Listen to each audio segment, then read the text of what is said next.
J. Robert Oppenheimer as the father of the atomic bomb. J. Robert Oppenheimer as the father of the atomic bomb. The Bhagavad Gita was a spiritual crutch where he's seen reading out the Holy Scripture in between having sex with his wife Kitty.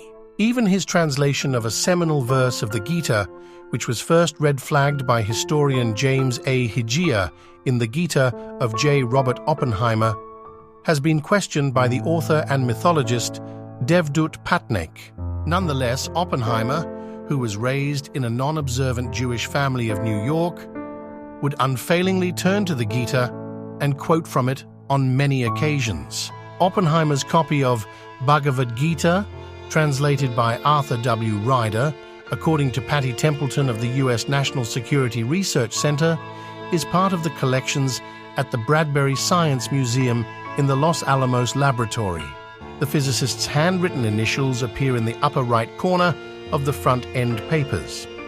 The time-worn book is just one of two of his personal items that the lab owns, according to Templeton, the other being his office chair.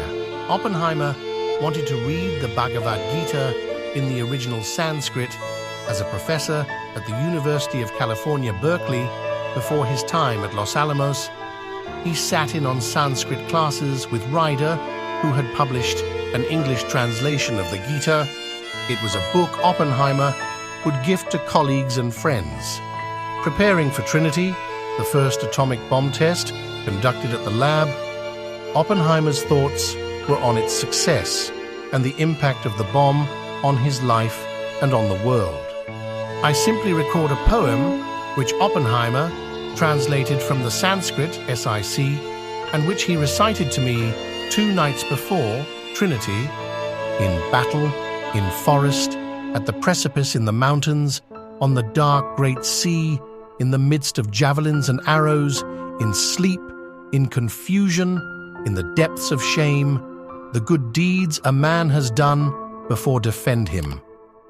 According to Hegel, the historian, Oppenheimer believed it was the duty of the scientist to build the bomb, but it was the duty of the statesman to decide whether or how to use it. Oppenheimer never publicly ascribed to the Hindu faith, but he quoted the Gita regularly.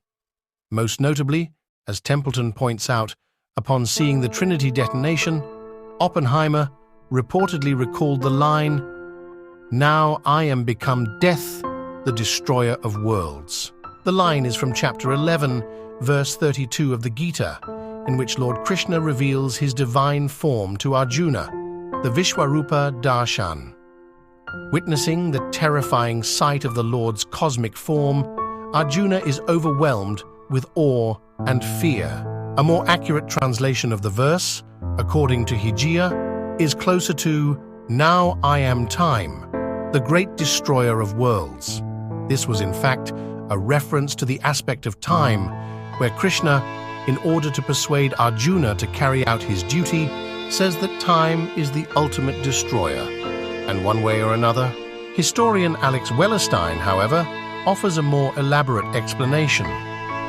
The quote, he says, has been widely misinterpreted. Wellerstein says in his blog, quoted at length by Templeton, the Bhagavad Gita expresses a life structured by action. One should detach from desired outcomes and work. The poetic Hindu text is a conversation between Prince Arjuna and the deity Lord Vishnu. Arjuna is anguished at the idea of slaying friends and cousins in war.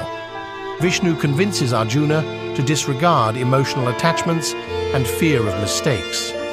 To uphold Dharma, the power which upholds the cosmos and society, Arjuna must do his duty, which is fight.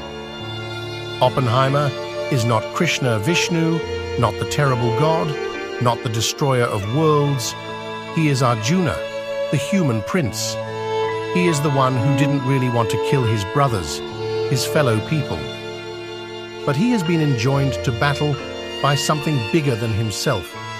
Physics, fission, the atomic bomb, World War II, what have you, and only at the moment when it truly reveals its nature, the Trinity test, does he fully see why he, a man who hates war, is compelled to battle. It is the bomb that is here for destruction. So, clearly, if one follows Wallerstein's logic, Oppenheimer's quotation was not a case of misinterpretation or mistranslation. He understood the context of the line from the Gita and saw himself as Arjuna, overawed and overwhelmed by the force he was about to unleash upon the world. He was merely reflecting on the destructive power of the atom bomb, whose creation he was to bitterly regret later. As the Twitter handle puts it, in the context of Oppenheimer's statement, he was expressing a profound sense of the magnitude and implications of the scientific achievement he had helped bring to fruition. The immense destruction unleashed by the atomic bomb made Oppenheimer acutely aware of the devastating potential of nuclear.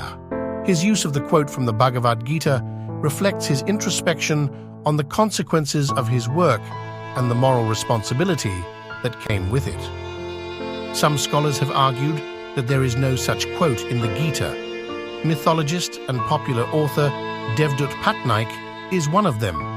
He is on record as saying he hadn't seen any such reference in the Gita and that the scientist likely looked for either some sort of solace or wanted to make things dramatic.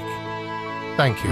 Like, comment and subscribe to Balaram Quote channel to see such enlightening videos. Keeping the left. Thank you.